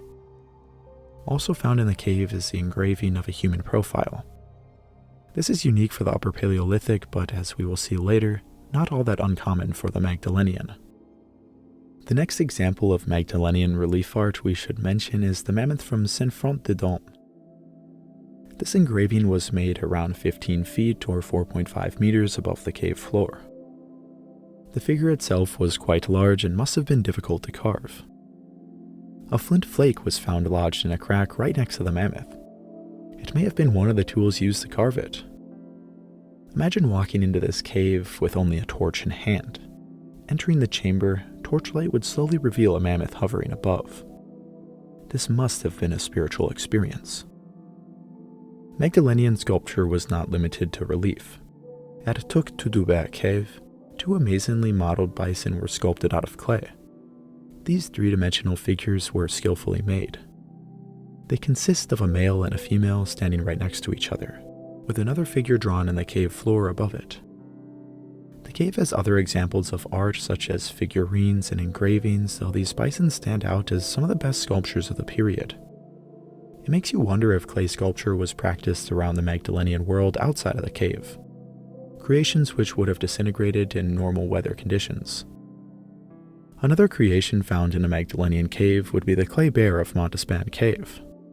This clay bear was around 2 feet in height or 4 feet in length, or 0.6 meters by 1.1 meters. The bear is lying on its belly and was found with a bear cub skull resting in its front paws. Researchers believe that the skull was once attached to the sculpture and it was covered in bearskin. Even more interestingly, the sculpture was found riddled with holes made by spear points. Some have suggested that the lifelike sculpture may have been used to help inexperienced hunters get over their fear of hunting in caves. Others have suggested a more ritualized symbolic function. Overall, the Montespan bear is one of the most bizarre finds from the Magdalenian. The last aspect of art I want to discuss is the depiction of humans. The Magdalenian is the first Upper Paleolithic culture to commonly depict naturalistic humans in their art. Venus figurines have been made since the Auric Nation, though they are far from naturalistic. It is possible that early on it was taboo to depict humans, as animals dominate art all the way into the Magdalenian. In the Magdalenian, we see accurate engravings of specific individuals as well as realistic scenes. We have already mentioned portable art with people such as the initiation piece and the hunting and butchering scenes. These people are drawn simplistically, though the sight of multiple humans in one image is unprecedented prior to the Magdalenian. Other depictions of humans are quite strange, such as the individuals swimming at La Madeleine. The Cave of Marsh is famous for its vast array of human depictions, many of which appear to have been portraits of specific people. Most are done on the profiles of individuals. This interesting head with a long snout had hash marks across its face, possibly representing scarification marks. Throughout the many engravings, individuals can be seen wearing hats, with beards, long hair, short hair, and different shaped noses. Some appear to have been children, while others appear to have been bald old men. One of these images consists of an entire man complete with genitalia. The high variation of images suggests that they were made on specific individuals. The evidence also suggests that some Magdalenian French people grew beards and other facial hair. This is interesting to note because many indigenous cultures did not wear beards for cultural reasons. Ishi, known as the last Native American to live in the wild, was known to pluck the hairs from his face every morning. It is interesting to have some confirmation that Upper Paleolithic European men did in fact keep facial hair, and some even dealt with male pattern baldness. The site is pretty unprecedented with its depictions of humans, though other nearby sites have similar art. The last important cave art site we will be talking about is the Cave of Toifer. Located in southwestern France, it has some of the most strange paintings and engravings of the Magdalenian. The cave is famous for a painting named The Sorcerer. This image shows a complex human form in an interesting position. It was engraved and then painted with a black pigment, and some traces of color can be found on it. Unfortunately, it faded quite a bit, though reconstructions extrapolate on various details. The figure appears to be naked, possibly with a tail or perhaps a headdress. Its position suggests that it is dancing or at least walking in a dance-like fashion. Overall, the image is highly indicative of a shaman. Shamans are common throughout hunter-gatherer or indigenous societies. A shaman acts as a spiritual healer and mediator between the physical and spiritual worlds. They perform rituals, ceremonies, and healing practices to communicate with spirits, seek guidance, and restore balance within individuals and their communities. Shamans are often regarded as keepers of traditional knowledge and play a crucial role in maintaining cultural and spiritual well-being.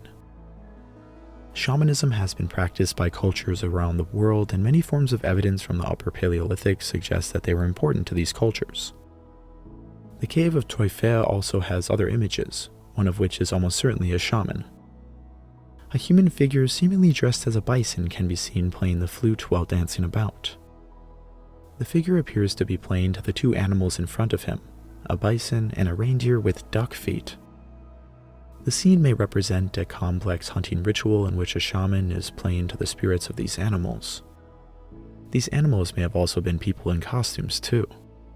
We can imagine that these engravings are representations of real ceremonies performed by these people. Another image from the Cave of Gabillou from France shows a bison-headed human figurine which also appears to have been dancing. A bison cult may have been common throughout the Magdalenian world. Toifer is home to another engraving of the profile of a man which appears to have antlers, just like the sorcerer. This is made even more interesting by the discovery of an antler headdress found all the way in Germany at Gonnersdorf. The cult of the deer holds deep significance in the beliefs of ancient peoples from the Eurasian forest zone.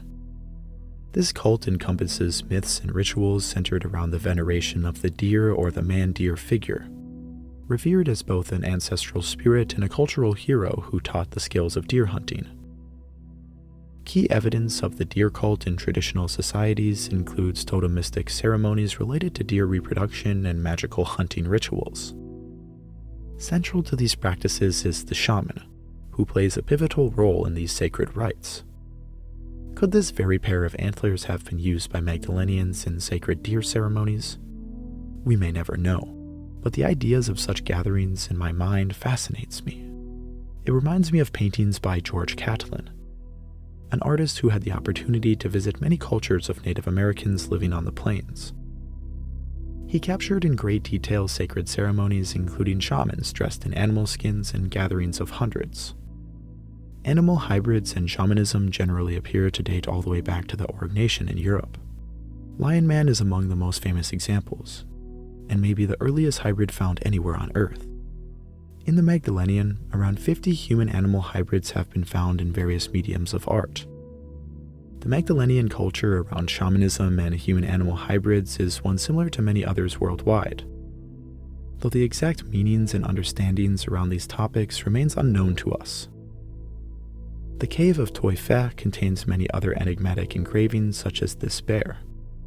Some say it is riddled with spear holes and vomiting blood, though I think it may have had a more symbolic meaning, perhaps a spirit bear. The cave also contains a depiction of an insect and interesting depictions of lions.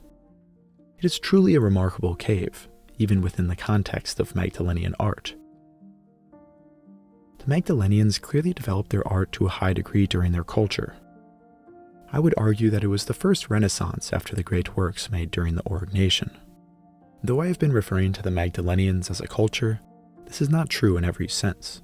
It was an archaeological culture, which is an assemblage of recurring artifacts in a region and period that form a culture. Meaning that just because Magdalenians from Spain and Germany both used similar tools and even had similar art, this does not mean that these people were ethnically the same, and their languages likely differed vastly. We were actually able to identify specific cultural areas across the Magdalenian world from a number of artifacts and art. A 2017 paper found evidence of multiple symbolic territories in northern Spain and southern France. Some artistic trends spread from territory to territory, though others remained localized. There is even some evidence to suggest that specific tribes had symbols representing their identity.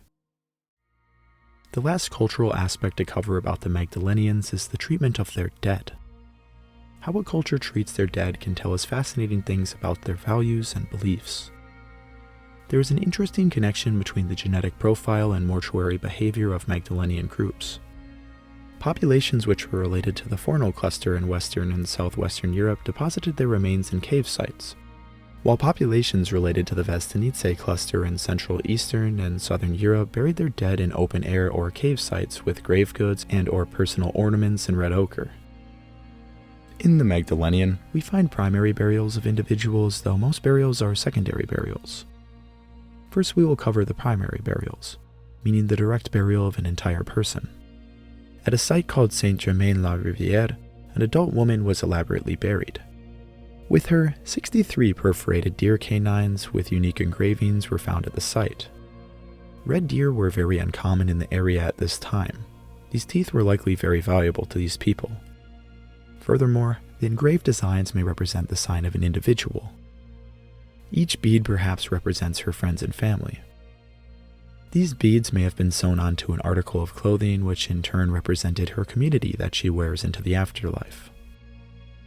Though this interpretation requires a bit of speculation, the burial begs to be seen in this light.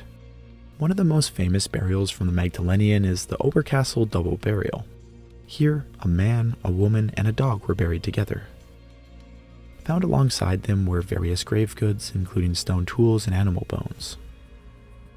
One of the objects consisted of a penile bone from a brown bear with cut marks in red ochre. Another one consisted of a long hollow bone that resembles a hairpin. Considering it was found near the skull of the woman, this may be exactly what it was. An elaborately carved elk or moose sculpture was found in the grave. The dog was of particular interest as it was one of the oldest burials with a dog ever found. It was around 7 months old and around 33 pounds or 15 kilograms. The dog had a very slender build, on par with sighthounds. Close examinations of its skeletal remains suggest it survived canine distemper infection. This disease has a very high mortality rate, suggesting that the puppy was extensively cared for and fed. It is unknown what ended up leading to the dog's death. Considering that it was buried alongside humans may suggest it was ritualistically sacrificed to join its owners in the afterlife. Whatever the case, the evidence strongly suggests that by around 14,000 years ago, dogs were seen as pets to be cared for. They weren't simply hunting tools or animals for slaughter. They were valued members of human society. The last primary burial we must discuss is the child burial at La Magdalene. A child between 2 to 4 years old was found lying on her back with stones surrounding her head, covered in red ochre with nearly 1,500 shells over her body. These shells were found in concentration around her ankles, knees, wrists, elbows, neck, and head. They were likely sewn onto clothing garments. Burial during the Magdalenian was not standard, and it seems that it may have been limited to privileged people such as shamans and chiefs.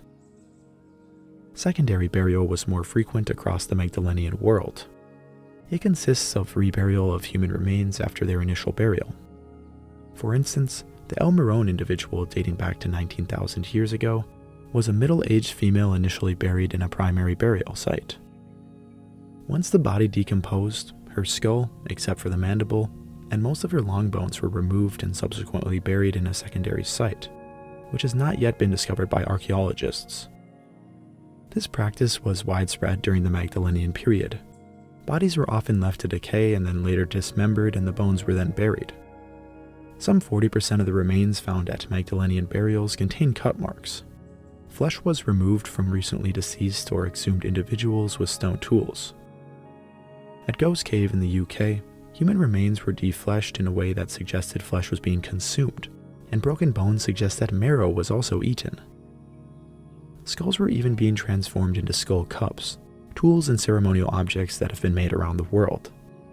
The people at Ghost Cave may have been eating deceased individuals due to starvation, though as we see historically in many human societies, cannibalism can be an important part of mortuary activities. While it is easy to see this as gruesome and horrifying, our cultural values surrounding the treatment of the dead's remains are just a narrow view in the wider scope of mortuary activities. We may never fully understand the mortuary practices of the Magdalenian world, but it is clear that they were developed to a significant extent, and that they dearly missed their lost companions. During most of the Magdalenian, the warming of the climate was slow and gradual, though by 14,700 years ago, it got much warmer. This event is called the Boiling Ellerod, a period of abrupt warming near the end of the last glacial period. It corresponded with ice sheet collapses and a gradual sea level rise of around 80 feet or 25 meters over a period of 400 to 500 years. During this period, forests expanded over the wonderful prosperous steppe. Reindeer, horse, mammoth, and other herd animals followed the retreating steppe to the north and east. Reindeer would eventually completely disappear from France, an animal which was once the main prey for the Magdalenians. Communities had to adapt to the new environmental conditions as well as what animals were available to hunt.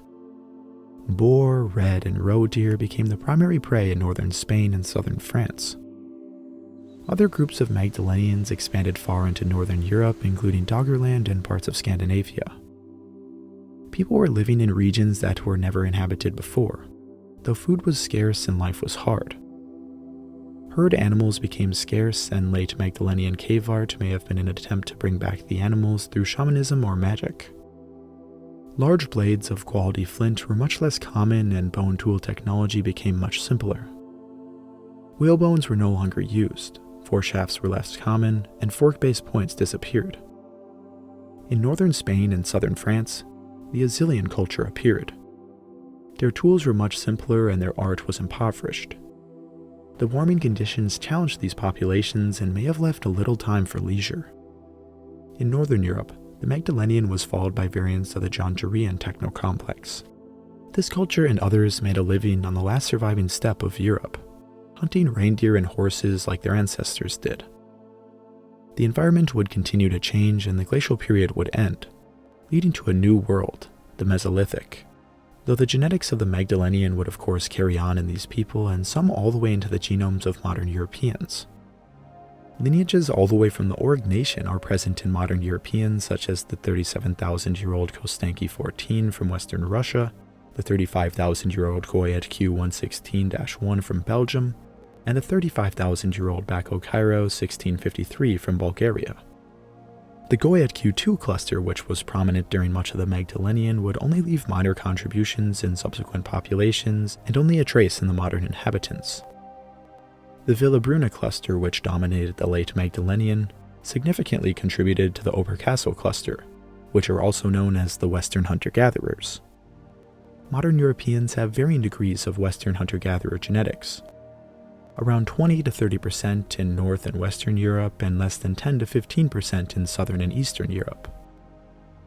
This is still a very significant contribution, and it is fascinating that it can be traced directly back to the Magdalenians and even further into the Paleolithic. The Magdalenian culture was one of the most fascinating in human history. These people emerged from the apocalyptic conditions of the last glacial maximum to found one of the most widespread, innovative, and creative cultures of prehistory. Broken spears remind us of their triumphs, diseased bones cry out their hardships, and their immaculate artistic objects beg the imagination. Though their stories of life and death will never truly be known to us, they live on in the blood of many alive today. A point I want to stress about the Magdalenian is that it was the final chapter of a wider culture which had existed for over 30,000 years. Their artistic traditions and way of life would effectively end, never to be resumed again. The Magdalenians were the final chapter in a book of humanity that has concluded. A single book in the story of our species, the greatest story ever told. Thank you all for watching this video and hopefully the entire series. I thought these episodes were going to be much shorter and I would have had it done by maybe May or June, so I'd never expected it to be as big as it was. I got so much good feedback on this series and I'm very thankful for everyone watching. Don't forget to check out War Thunder. It's free to play and full of exciting gameplay. Maybe I'll see you online. Oh, also, I just found out about this feature on YouTube. Have a look at the like and subscribe button when I say like and subscribe. Some YouTuber pointed it out to me and I was quite surprised. So do me a favor and hit that like and subscribe button. If you want to do me another favor, send a link of this video to friends and family. It would be very appreciated. And don't forget to follow me on my socials and check out northo2.com. I do want to mention what is next for the channel since this series has taken so long. I plan to cover more topics about the old copper culture and tackle more topics in some shorter videos. I have some really cool ideas in the pipeline that I will announce this fall. Stay tuned. Oh yeah, I also sponsored the fighter Logan Woods with my logo and he knocked a dude out cold. After this fight, he got a spot on Dana White's Contender series, but unfortunately he's dealing with a really serious injury to his eye. Maybe give him a follow and wish him well. Anyway, this has been your host Northo2, and I'll see you on the next one. Arrivederci and adios.